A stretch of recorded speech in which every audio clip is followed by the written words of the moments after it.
warahmatullahi wabarakatuh. Selamat berjumpa kembali pada mata kuliah Teori Sastra Mutakhir. Nah, pada kali ini kita akan mempelajari terkait dengan konsep teori sastra mutakhir yang kelima, yaitu ekokritik atau disebut juga dengan ekokritism. Nah, ini salah satu yang sekarang sebenarnya banyak dimulai dikaji dan juga banyak perhatian terhadap ekologi, istilah lain juga disebut ekologi ya. Nah, teori konsep pendekatan yang digunakan itu adalah ekokritik. Baik, sekarang kita akan melihat dulu konsep ekokritik. Secara etimologi dapat kita jelaskan ini berasal dari bahasa asing yaitu ekokritism, yang merupakan bentukan dari kata ekologi dan kritism. Ekologi dapat diartikan sebagai kajian ilmiah tentang pola hubungan tumbuhan-tumbuhan, hewan-hewan, dan manusia terhadap satu sama lain dan terhadap lingkungannya. Nah, lalu apa itu kritik? Kalau kritik itu dapat diartikan sebagai bentuk dan ekspresi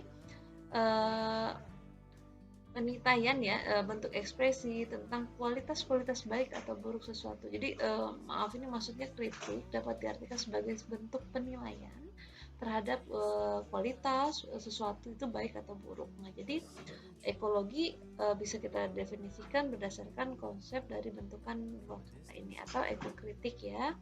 Nah, secara umum bisa dijelaskan ekokritism itu salah satu disiplin ilmu, jadi kalau dilihat dari bentukan kata tadi, yang mengkaji sastra dengan pemusatan perhatian pada lingkungan atau alam. Nah, kalau kita kutip kata Love di sini, ekokritik merupakan salah satu disiplin ilmu yang menghubungkan karya sastra dengan lingkungan fisik, pertumbuhan populasi, hilangnya hutan belantara, punahnya spesies sangat cepat, serta peningkatan kontaminasi udara, air, dan tanah di bumi. Nah, kalau Anda pernah mendengar kata sastra hijau, nah sebenarnya itu bagian dari sini ya. Jadi ekokritik dalam kajian karya sastra ialah menerapkan ekokritik untuk menjelaskan proses kejadian alam, lingkungan hidup, dan berbagai persoalan yang menjadi bagian yang tak terpisahkan dalam karya sastra. Nah, seperti itu ya. Nah, kalau kita lanjutkan, menurut Gerard, ekokritisme itu ada mengeksplorasi cara-cara mengenai bagaimana kita membayangkan, menggambarkan hubungan antara manusia dengan lingkungan dalam segala bidang hasil budaya itu. Nah, atau istilah lainnya disebut ekokritis ini diilhami gerakan-gerakan lingkungan modern yang baru kemarin dalam sastra itu ada namanya sastra hijau. Lalu Gillard menelusuri perkembangan gerakan ini, mengeksplorasi konsep-konsep yang terkait tentang ekokritik apa saja itu. Ada masalah pencemaran, hutan belantara, bencana, perumahan, tempat tinggal, binatang, dan bumi. Nah, ini bagian-bagian yang terkait dalam ekokritik. Jadi yang jadi pusat perhatian di dalam karya sastra hal ini. Oke, kita lanjutkan ya. Nah, sebenarnya kalau dilihat urgensi ya, menurut Girat apa yang menjadi penting urgensi ekokritik ini dilakukan terhadap kajian sastra? Ada beberapa pertanyaan yang bisa kita lihat. Yang pertama, bagaimana alam direpresentasi dalam puisi misalnya. Jadi bisa melihat itu bagaimana alam direpresentasikan. Kemudian peran apa yang dapat dimainkan oleh latar fisik yang terdapat dalam prosa biasanya ya, latar fisik berupa lingkungan dalam alur sebuah novel. Nah, itu bisa jadi pertanyaan dan menjadi sebuah penting ekokritik.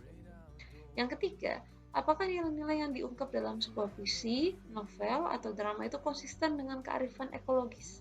Atau disebut juga dengan ecological wisdom seperti itu. Nah, yang keempat, bagaimana metafor yang tentang daratan yaitu bumi mempengaruhi cara kita memperlakukannya. Jadi kita bisa melihat hal-hal ini ya. Ini baru 4 hal. Ada 7, satu lagi, 3 lagi, yang kelima, bagaimana kita dapat mengkarakterisasi tulisan tentang alam sebagai genre atau sastra seperti itu. Nah, yang keenam, dalam kaitan dengan ras, kelas, gender selayaknya berposisi menjadi kategori kritis baru. Nah, apakah itu bisa dijadikan kategori kritis baru seperti itu? Nah, yang ketujuh, dengan cara-cara apa dan pada efek apa kritis lingkungan memasuki sastra kontemporer dan sastra populer? Nah, ketika kita mempertanyakan hal-hal ini, kita menjadi melihat ternyata ekokritik ini menjadi penting untuk dikaji karena ternyata dalam sastra itu tidak benar lepas dari lingkungan, ya. Alam lahir di sana yang berkaitan dalam manusia dengan lingkungannya, yang diceritakan dalam karya sastra itu, yang diceritakan atau yang disampaikan lewat teks-teks sastra. Nah, ketika Anda melakukan pengkajian ini nanti menggunakan pendekatan ekokritik atau ekokritism, penerapan ini ada 3 hal yang bisa kita lakukan. Yang pertama tentu memahami ilmu-ilmu yang berkaitan dengan lingkungan. Nah, kalau kita mengetahui ini, tentu ketika misalnya Anda membahas tentang novel Kemarau, karya Anafis. Nah, ketika kita akan membahas ini, itu akan menjadi pembahasan lebih bagus kalau Anda tahu juga konsep kemarau itu secara keilmuan bagaimana. Jadi, ini interdisipliner ya, kita bisa mempelajari ilmu-ilmu terkait dengan alam. Nah, yang kedua, mengamati dan paham betul serta peduli terhadap lingkungan. Jadi ada kesadaran ekologi dulu. Kalau kita tidak memiliki kesadaran ekologi, biasanya sulit menemukan ekologi apa yang sebenarnya terdapat dalam karya sastra yang sifatnya sangat metafor ya, tinggi sekali perumpamaannya. Nah, yang ketiga, setelah dilakukan 2 hal tadi sebagai dasar, kita mengevaluasi teks dan ide-ide dalam koherensi dan kegunaan sebagai tahap terhadap krisis lingkungan. Jadi yang diamati pada hal ini tanggapan terhadap krisis lingkungan. Seperti poin-poin disebut tadi, apakah di situ ada pencemaran yang ingin diangkatkan, apa di situ mengkritisi terhadap terkait dengan permasalahan bencana atau masalah alam, kondisi bumi. Nah, itu bisa jadi hal-hal yang bisa kita perhatikan ketika menerapkan ekokritik dalam karya sastra. Kita lanjutkan, wilayah kajian ekokritik itu ada 6. Ini yang satu tulisannya kok hilang ya. Oke, ada 6. Yang pertama, penyelidikan ilmiah yaitu terkait dengan ekologi, biologi, evolusioner, sosial, geografi, ekologikal sebagai model refleksi sastra. Nah, karya sastra dapat dikaji berdasarkan teori-teori ekologi ini. Ini namanya saya sebut tadi dengan interdisipliner. Contohnya misalnya Anda analisis sistem klasifikasi botani dalam novel Laskar Pelangi. Nah, mungkin tidak pernah kita perhatikan selama ini dalam Laskar Pelangi itu ada masalah sistem klasifikasi botani, atau analisis perbedaan musim dalam novel Kering, atau juga ada analisis pemujaan alam dalam novel Keindahan dan Kepiluan, dan lain-lain. Yang kedua, wilayah kajiannya bisa analisis tekstual teoretis. Yang dimaksud di sini adalah menganalisis wacana tekstual berdasarkan teori tertentu. Misalnya, dalam kaitannya dengan teori ekokritik, maka teks dapat dianalisis dari unsur, ilmu antariksa, ilmu lingkungan, ilmu geologi, botani, geografi, dan lain-lain. Yang ketiga, studi sastra sebagai sebuah situs lingkungan, etika refleksi sebagai kritik atas asumsi antroposentris. Jadi manusia sebagai pengendali bumi, kajian ini menitikberatkan pada usaha manusia dalam mencegah kerusakan-kerusakan di bumi. Nah, penerapan dalam kajian sastra harus didasari atas ilmu tentang penyebab kerusakan bumi itu gitu. Nah, yang keempat, representasi sastra dari lingkungan fisik dalam teks sastra. Jadi ini bisa diamati melihat representasi sastra dari lingkungan fisik dalam teks sastra. Nah, sastra sebagai representasi lingkungan fisik dalam kondisi apapun dan bagaimanapun lingkungan fisik tercermin dalam karya sastra. Nah, terlepas dari lingkungan tempat tinggal pengarang, teori yang mendasari tentang ilmu-ilmu geografi menuntut menganalisis agar dapat menganalisis teks sastra dari sudut lingkaran fisik dalam belahan dunia manapun. Jadi maksudnya yang bisa menjadi masuk wilayah kajian ekokritik ini adalah bagian-bagian dalam karya sastra yang dapat diperhatikan gitu ya, yang bisa digunakan dengan pendekatan ekokritik.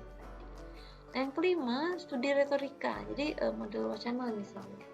Ini bisa juga dijadikan objek atau wilayah dalam kajian ekokritik. Misalnya model wacana sastra yang dapat dianalisis berdasarkan teori ekokritik adalah puisi, cerpen, novel maupun naskah ya. Selanjutkan yang keenam yaitu hubungan lingkungan dan praktik pedagogis. Praktik pedagogik yang dapat dihubungkan lingkungan adalah pedagogis tokoh-tokoh dalam perannya terhadap lingkungan. Hal ini tercermin dalam sikap, perilaku, maupun jalan pikiran tokohnya terhadap lingkungan. Misalnya dalam cerpen Kemarau, Tokoh dalam novel berusaha mengatasi persawahan yang terkena musim kemarau. Nah, tokoh tetap berusaha menyiram tanaman meskipun hujan tak turun. Nah, ketika mengamati hal-hal beginilah yang menjadi sudut pandang perhatian dalam ekologi seperti itu. Jadi, sekali lagi, untuk memahami penerapan ekokritik dalam karya sastra, tentu kita perlu banyak membaca hasil-hasil kajian yang menggunakan pendekatan ekologi dalam membahas karya sastra. Dan nanti Anda bisa membaca artikel-artikel hasil penelitian dan kemudian kita akan melihat bagaimana penerapan ekokritik dalam mengkaji cerpen, novel ataupun puisi. Seperti itu, sekali lagi ini salah satu pendekatan yang saya pikir cukup menarik dalam membahas sebuah teks sastra, karena kita bisa membahas teks sastra menggunakan disiplin ilmu lain dalam membahas apa yang disampaikan dalam sebuah sastra. Saya pikir demikian yang dapat saya sampaikan untuk penjelasan kali ini. Terima kasih atas perhatiannya. Wassalamualaikum warahmatullahi wabarakatuh.